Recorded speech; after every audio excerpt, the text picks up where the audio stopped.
Joshua chapter 21. The cities of the Levites.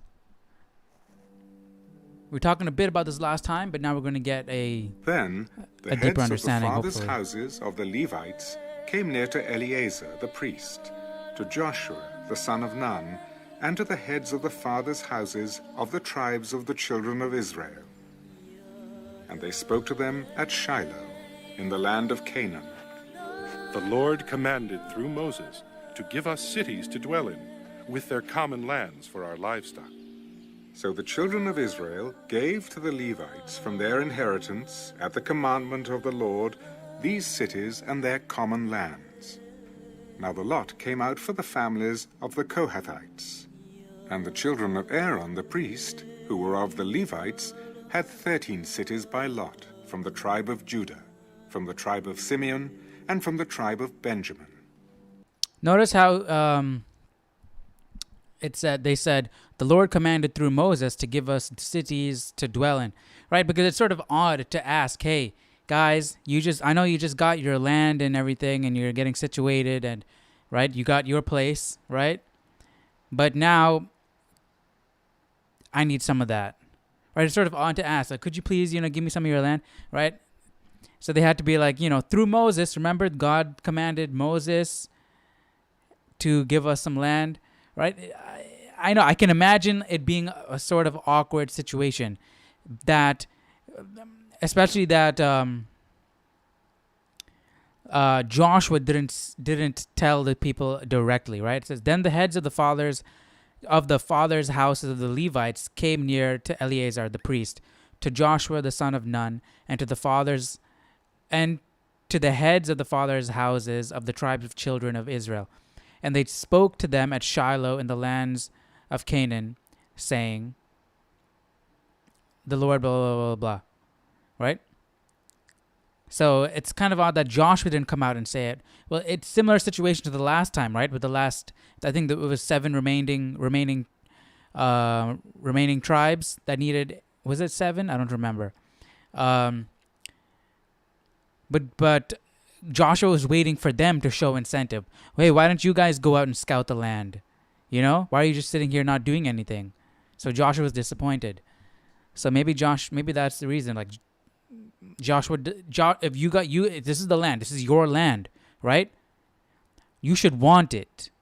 God promised it to you. You should want it. So take initiative and go and take it. From the tribe of Simeon and from the tribe of Benjamin. Let me go back a little bit Levites more. had 13 cities by lot, from the tribe of Judah, from the tribe of Simeon, and from the tribe of Benjamin. Okay. The rest of the children of Kohath had 10 cities by lot, from the families of the tribe of Ephraim, from the tribe of Dan, and from the half-tribe of Manasseh. Let me pull out the map again. Promised. Well, not just the west of Jordan, but this is what I searched last time when we were talking about the west of Jordan. We found a good one. All right, so children of Aaron, 13 cities, right? From the tribe of Judah, Simeon, and Benjamin. So Judah, Simeon, and Benjamin. So all through here, they had 13 cities. And the rest of the children of Kohath had 10 cities by lot from the families of the tribe of Ephraim, Dan, and half the tribe of Manasseh. So Ephraim, Dan, and I'm guessing West Manasseh, right? So all this area. From down here up until West Manasseh, they had cities to live in. 23 cities, right? 10 and 13. Manasseh. And the children of Gershon had 13 cities by lot, from the families of the tribe of Issachar, from the tribe of Asher, from the tribe of Naphtali, and from the half-tribe of Manasseh in Bashan. Okay, so we're skipping Children of Zebulun. Merari, Issachar, Asher, according to their Naphtali, families, East Manasseh. had 12 cities from the tribe of Reuben, from the tribe of Gad, and from the tribe of Zebulun. Okay, there we And the go. children of Israel Reuben, Gad, gave and these Zebulun. cities with their common lands by lot to the Levites, as the Yeah, that Lord had covered all of commanded them. by the hand of Moses. So they gave from the tribe of the children of Judah and from the tribe of the children of Simeon these cities, which are designated by name, which were for the children of Aaron, one of the families of the Kohathites, who were of the children of Levi. For the lot was theirs first. And they gave them Kirjath Arba. Arba was the father of Anak, which is Hebron, in the mountains of Judah, with the common land surrounding it. But the fields of the city and its villages they gave to Caleb, the son of Jephunneh, as his possession. Okay, see, so Caleb and Joshua did get some special inheritance, right? Because Caleb and Joshua were the only two that survived. Everybody else died from that first generation. Because they were the two of the 10 spies who went in to the promised land and came back hopeful and held on to their faith and didn't get scared. And so God blessed these two, Caleb and Joshua. So it looks like they're getting some extra. They're getting their own individual place. As to the children of Aaron the priest, they Yesterday we were talking about Joshua, his own individual place. Now Caleb. gave Hebron with its common land, a city of refuge for the slayer, Libnah with its common land, Jattah with its common land, Eshtemoa with its common land, Holon with its common land, Debir with its common land, Ain with its common land, Jattah with its common land, and Beth Shemesh with its common land. 9 cities from those 2 tribes. And from the tribe of Benjamin, Gibeon with its common land, Geba with its common land, Anathoth with its common land, and Almon with its common land. 4 cities. All the cities of the children of Aaron, the priests, were 13 cities with their common lands. And the families of the children of Kohath, the Levites, the rest of the children of Kohath, even they had the cities of their lot from the tribe of Ephraim. For they gave them Shechem with its common land in the mountains of Ephraim, a city of refuge for the slayer, Gezer with its common land, Gibzaim with its common land, That's and interesting. Beth Horon. That they gave them a city of refuge. That's kind of dangerous, right? And the families of the children of Kohath, the Levites, the rest of the children of Kohath, even they had the cities of their lot from the tribe of Ephraim. For they gave them Shechem with its common land in the mountains of Ephraim, a city of refuge for the slayer. Right? Because so these were cities where if you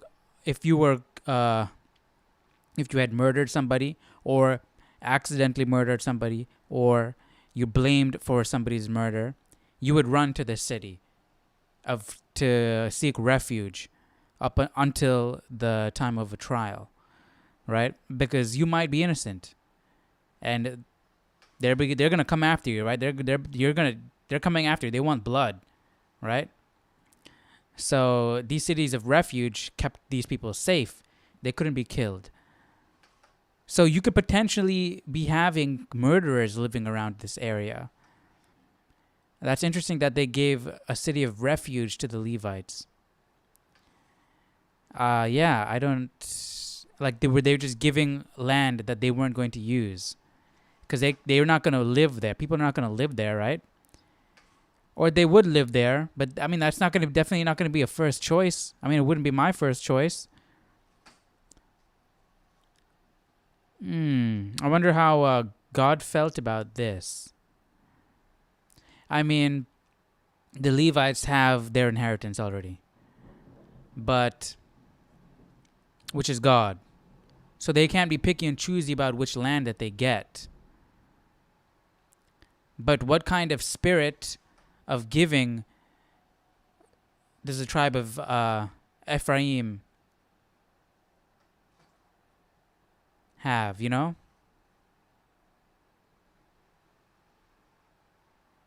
I don't know. Let me know what you guys think about that. Let me see if this Bible has anything to say. It doesn't, but it has some, looks like it has some background information. Let me read it. The priestly branch of the Kohathites descended through Aaron, received 13 cities from Judah, Simeon, and Benjamin. Thus, the Aaronic priests were strategically located to serve the temple and in the territory that remained in the hands of the descendants of Judah through the years before the following Babylonian exile. Some of the cities were not actually in Israel's possession at the time, for example, Gezer, and some appear never to have been in Israel's control for any length of time. For example, the Philistine cities of DANTECK and Gibeton. These names may simply reflect the actual allotments in Joshua's day. Much land remained to be taken, even after it had been allotted. Ah, okay. So there's still more conquesting to do. Of refuge for the slayer. Gezer with its common land, Gibzaim with its common land, and Beth Horon with its common land, 4 cities. And from the tribe of Dan, Eltekeh with its common land, Gibbethon with its common land, Ajalon with its common land, and Gath-Rimmon with its common land, 4 cities. And from the half-tribe of Manasseh, Tanakh. Man, I would love to play like a survival type game set in this time or even before. Yeah, in this time or in Genesis when civilization is still up and coming.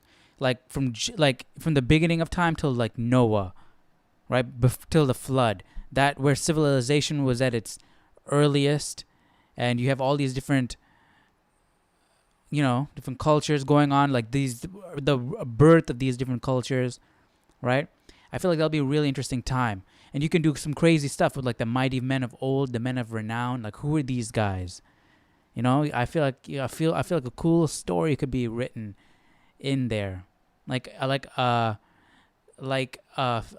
fictional history set in the real world, kind of like Conan the Barbarian with Hyboria. Is it Hyboria or Hyperborea? I forgot. The Hyborian age, right? That's Conan, right? But then Hyperborea is also a mythical type of area, like thing going. I don't know. I haven't read the Conan the Barbarian, but seen the movies, played the games, some of the games. But yeah, I feel like that'll be really cool. A cool idea. Its common land, Gibbethon with its common land, Ajalon with its common land, and Gath-Rimmon with its common land, 4 cities. And from the half-tribe of Manasseh, Tanakh with its common land, and Gath-Rimmon with its common land, 2 cities. All the 10 cities with their common lands were for the rest of the families of the children of Kohath. Also to the children of Gershon, of the families of the Levites, from the other half-tribe of Manasseh, they gave Golan in Bashan with its common land, a city of refuge for the slayer. And again, another Beeshter city of refuge with its common land, 2 cities. And from the tribe of Issachar, Kishion with its common land, Daberath with its common land, Jarmuth with its common land, and En-Ganim with its common land. Out of all these 4 cities, they're giving cities of refuge, right? So that has to be the reason, because it's not an ideal place, right? And we got another city of refuge here, another one down here, another one over here, right? That has to be the reason, because it's not going to be your first choice of living. So you can take that. I think that's what's going on here.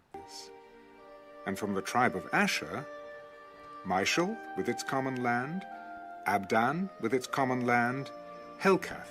Or it could be that there are going to be some troubled people in those cities. So it'll be good for ministry with having the Levites around there. I don't think they were really thinking that when they were giving it to them, though. With its common land, and Rehab with its common land, 4 cities. And from the tribe of Naphtali, Kedesh in Galilee with its common land, a city of refuge for the slayer, Hamath Dor with its common land, and Kartan with its common land, 3 cities. All the cities of the Gershonites, according to their families, were 13 cities with their common lands. And to the families of the children of Merari, the rest of the Levites, from the tribe of Zebulun, Jokneam with its common Scooby-Doo land, every time I hear that. Carter with its common land, Dimnah with its common land, and Nahalal with its common land, 4 cities. And from the tribe of Reuben, Bezer with its common land, Jahaz with its common land, Kedemoth with its common land, and Mephaath with its common land, 4 cities. And from the tribe of Gad, Ramoth in Gilead with its common land, a city of refuge for the slayer. Mahanaim with its common land. And also the other crazy thing is if this commentary that I was reading earlier is accurate, like the city of Gezer and Elteke and Gibbeton, they're not even possessing those areas yet. So they're really giving the short end to the Levites. Of refuge for the slayer. Mahanaim with its common land, Heshbon with its common land, and Jazer with its common land, 4 cities in all. So all the cities for the children of Merari, according to their families, the rest of the families of the Levites, were by their lot 12 cities. All the cities of the Levites within the possession of the children of Israel were 48 cities with their common lands. Every one of these cities had its common land surrounding it. Thus were all these cities. So the Lord gave to Israel all the land of which he had sworn to give to their fathers, and they took possession of it and dwelt in it. The Lord gave them rest all around, according to all that he had sworn to their fathers. Man. And not a man Must of be all such their a relief for enemies God stood also. against them. It's like The finally Lord delivered all they're their back enemies here into their in the hand. land that I promised them. Not a word failed of any good thing which the Lord had spoken to the house of Israel. All came to pass.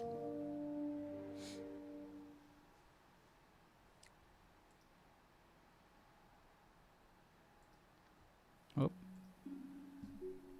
Then Joshua called the Reubenites, the Gadites, and half the tribe of Manasseh, and said to them, You have kept all that Moses, the servant of the Lord, commanded you, and have obeyed my voice in all that I commanded you. You have not left your brethren these many days, up to this day, but have kept the charge of the commandment of the Lord your God. And now the Lord your God has given rest to your brethren, as he promised them. Now, therefore, return and go to your tents and to the land of your possession. Right? Because everybody had crossed the Jordan and they were all conquering the land. Now, the tribes that were already divided west of the Jordan, now they're traveling back. So are they going to recross the Jordan? How are they going to get across? Which Moses, the servant of the Lord, gave you on the other side of the Jordan. But take careful heed to do the commandment and the law which Moses, the servant of the Lord, commanded you, to love the Lord your God, to walk in all his ways, to keep his commandments, to hold fast to him, and to serve him with all your heart and with all your soul. So Joshua blessed them and sent them away, and they went to their tents. Now to half the tribe of Manasseh, Moses had given a possession in Bashan, but to the other half of it, Joshua gave a possession among their brethren on this side of the Jordan westward. Yep. And indeed, when Joshua sent them away to their tents, he blessed them and spoke to them. Return with much riches to your tents, with very much livestock, with silver, with gold, with bronze, with iron, and with very much clothing. Divide the spoil of your enemies with your brethren. So the children of Reuben, the children of Gad, and half the tribe of Manasseh returned, and departed from the children of Israel at Shiloh, which is in the land of Canaan, to go to the country of Gilead, to the land of their possession, which they had obtained according to the word of the Lord by the hand of Moses. And when they came to the region of the Jordan, which is in the land of Canaan, the children of Reuben, the children of Gad, and half the tribe of Manasseh built an altar there by the Jordan, a great, impressive altar. Now the children of Israel heard someone say, Behold, the children of Reuben, the children of Gad, and half the tribe of Manasseh have built an altar on the frontier of the land of Canaan, in the region of the Jordan, on the children of Israel's side. And when the children of Israel heard of it, the whole congregation of the children of Israel gathered together at Shiloh to go to war against them. Then the children of Israel sent Phinehas, the son of Eleazar the priest, to the children of Reuben, to the children of Gad, and to half the tribe of Manasseh. Let me go back really quick. Behold, the children of Reuben, the children of Gad, and half the tribe of Manasseh have built an altar on the frontier of the land of Canaan, in the region of the Jordan, on the children of Israel's side. Like, what is that? What is the children of Israel's side? And when the children of Israel heard of it, the whole congregation of Israel gathered together at Shiloh to go to war against them. What? And when they came to the region of the Jordan, which is in the land of Canaan, the children of Reuben, the children of Gad, and half the tribe of Manasseh built an altar there by the Jordan, a great, impressive altar. Now the children of Israel heard someone say, Behold, the children of Reuben, the children of Gad, and half the tribe of Manasseh have built an altar on the frontier of the land of Canaan, in the region of the Jordan, on the children's side, on the children of Israel's side. And when the children of Israel heard of it, the whole congregation of the children of Israel gathered together at Shiloh to go to war against them. To go to war against them being the children of Reuben, Gad, and Manasseh? Let's see what this Bible has got to say. And it doesn't say anything. Let's keep reading. Maybe with some little bit added context, they'll explain. On the children of Israel's side. And when the children of Israel heard of it, the whole congregation of the children of Israel gathered together at Shiloh to go to war against them. Then the children of Israel sent Phinehas, the son of Eleazar the priest, to the children of Reuben, to the children of Gad, and to half the tribe of Manasseh, into the land of Gilead, and with him 10 rulers, 1 ruler each from the chief house of every tribe of Israel. And each one was the head of the house of his father among the divisions of Israel. Then they came to the children of Reuben, to the children of Gad, and to half the tribe of Manasseh, to the land of Gilead, and they spoke with them. Thus says the whole congregation of the Lord, What treachery is this that you have committed against the God of Israel, to turn away this day from following the Lord, in that you have built for yourselves an altar, that you might rebel this day against the Lord? An altar to God, Is the though. iniquity of Peor not enough for us, from which we are not cleansed till this day, although there was a plague in the congregation of the Lord? So there's no need for an altar. But that you must turn away this day from following the Lord? And it shall be, if you rebel today against the Lord, that tomorrow he will be angry with the whole congregation of Israel. Nevertheless, Or are they just having some some, I don't know, some type of not rivalry, but some something going on between the two, because one is on one half of the Jordan, the other is on the other half of the Jordan. So there's going to be some, I don't know. Like maybe the people on the west are looking at them like the others, the ones that had to go back to that other side. I don't know. If the land of your possession is unclean, then cross over to the land of the possession of the Lord. For the Yeah, see? There, it's all the possession of the Lord. There's all the promised land. Lord's tabernacle stands, and take possession among. So the tabernacle is on the west of the Jordan.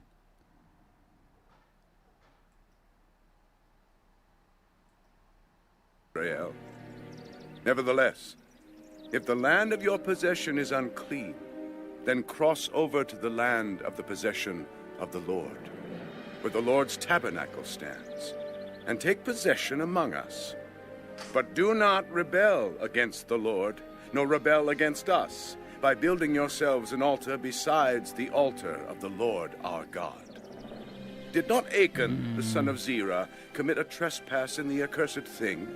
And wrath fell on all the congregation of What are they Israel. going to do? They crossed over And the that Jordan every man time they did not want to... perish alone in his iniquity. That doesn't make any sense. The children of Reuben, the children of Gad, and half the tribe of Manasseh answered and said to the heads of the divisions of Israel, The Lord God of gods, the Lord God of gods, he knows. And let Israel itself know. If it is in rebellion, or if in treachery against the Lord, Good, they're standing up for themselves. do not save us this day. If we have built ourselves an altar to turn from following the Lord, or if to offer on it burnt offerings or grain offerings, or if to offer peace offerings on it, let the Lord himself require an account. But in fact, we have done it for fear, for a reason saying, in time to come, your descendants may speak to our descendants, saying, what have you to do with the Lord God of Israel? For the Lord has made the Jordan a border between you and us, you children of Reuben and children of Gad. You have no part in the Lord, so your descendants would make our descendants cease fearing the Lord. Therefore we said, let us now prepare to build ourselves an altar, not for burnt offering, nor for sacrifice, but that it may be a witness between you and us and our generations after us, that we may perform the service of the Lord before him with our burnt offerings, with our sacrifices, and with our peace offerings, that your descendants may not say to our descendants in time to come, you have no part in the Lord. Therefore we said that it will be when they say this to us, or to our Man, generations. the children of Israel in time are to such weak-minded people. Like, come on. You were just traveling with these people for how many decades? And you come to here, you get your promised land, you divvied up the land, now you get your own little places, and then you live in your places, you're settling down. Just because a couple tribes are on the other side of the river doesn't mean that they're the others. You know what I mean? You don't look down upon them. Hey, look, we're on this side. Everybody else is on this side. We got the tabernacle on our side. Joshua and Caleb live on our side. You guys, you're on that side. So now you guys don't even follow God. Look at you. You're nothing. If you want to come onto the side where the children of Israel are, you can come over here. But you know what I mean? Like I don't understand that. Like half the tribe of Manasseh is on one side and the other half is on the other. Just because there's a river between you two doesn't make you two different nations. You're all the same nation. It's one nation with a river going between it. You're not divided as a people. See, that's the problem with each tribe inheriting its own, its own land. Why are they not all one tribe and everybody has their own land?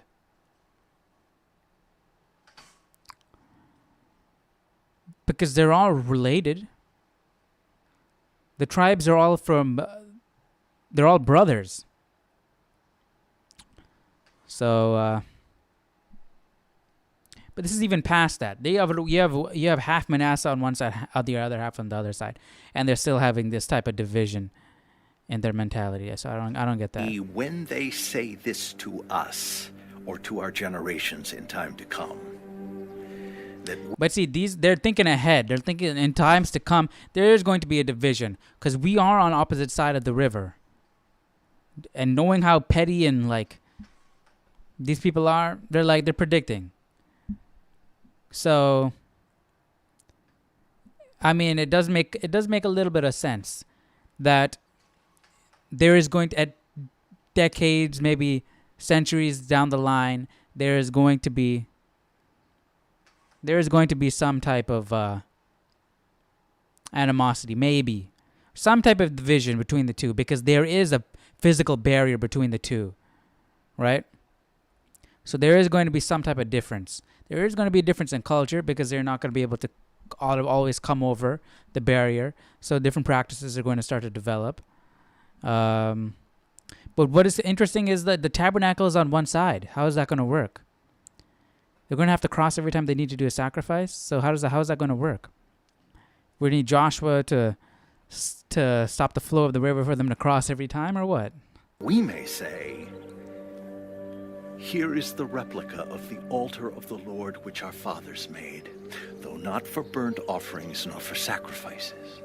There's a But it is witness. a witness between you and us.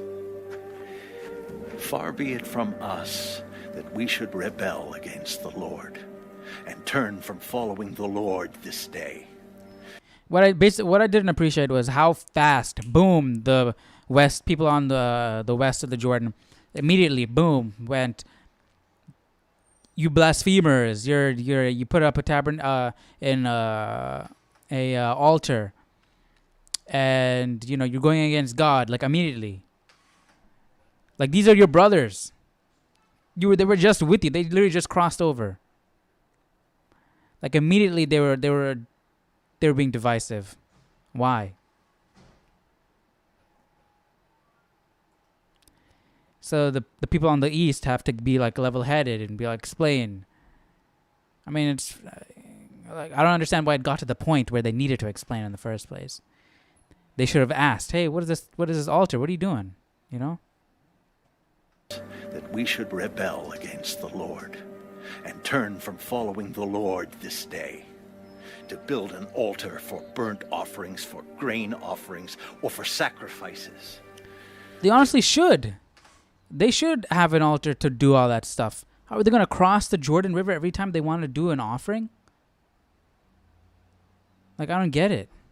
Besides the altar of the Lord our God, which is before his tabernacle. Now when Phinehas the priest Why can't and there the be two rulers of the tabernacles? congregation, the heads of the divisions of Israel who were with him, heard the words that the children of Reuben, the children of Gad, and the children of Manasseh spoke, it pleased them. Yeah, Then better Phinehas, please you. the son of Eleazar the priest, said to the children of Reuben, the This children team- of Gad, team what? and the Team children east of of the Jordan. Manasseh, This day we perceive that the Lord is among us, because you have not committed this treachery against the Lord. Now you have delivered the children of Israel out of the hand of the Lord.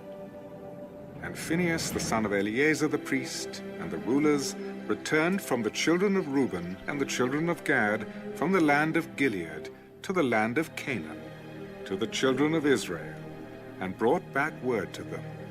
So the thing pleased the children of Israel, and the children of Israel blessed God. They're all the They children of spoke Israel. no more of going against them in battle, to destroy The children of land where Reuben the and children Gad of are the Reuben and children of Gad Israel. dwelt.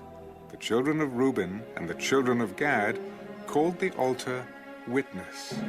For it is a witness between us that the Lord is God.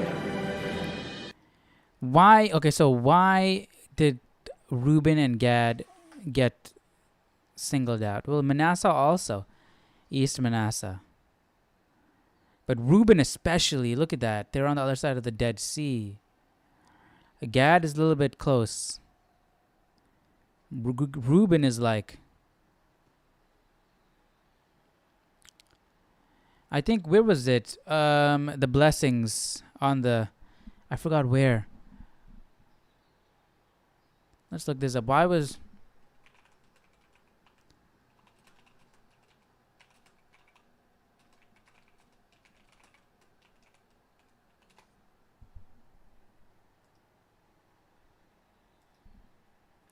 See, they didn't want to live on the other side of the Jordan. That's where Moses had told them to.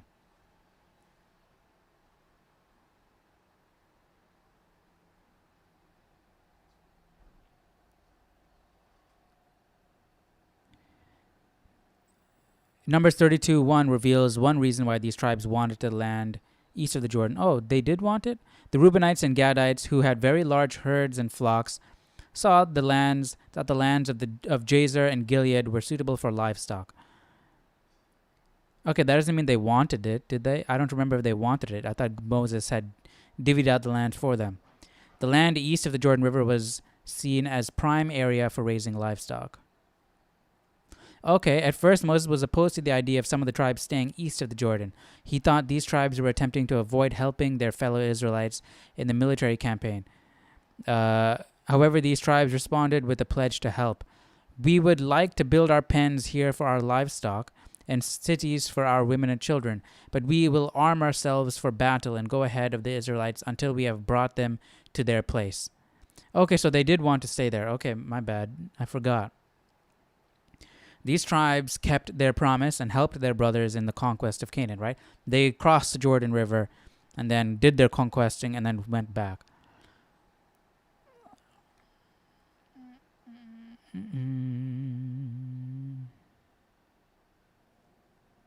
Okay, so they did bless Reuben and Gad. Okay, so the reason I wanted to check this was like, okay, did they, did they not give Reuben and Gad a blessing, which is why they're having to go through this? But no, Reuben and Gad chose this place. The Lord blessed them and their inheritance. Thus, God's blessing extended even beyond the Jordan River. Okay, that makes sense to me. Okay, well, that's going to be it for today. Chapter 22 is done. Tomorrow, we're going to jump into chapter 23, 24, and boom, we're done with Joshua. That went by fast. We finish Joshua tomorrow. Then we're going to jump into Judges. All right, we're moving along. Joshua was interesting. I like Joshua. So we'll finish up Joshua tomorrow. Hope you guys stick around for that. And I'll see you guys later. See you guys tomorrow. Take care. Bye-bye.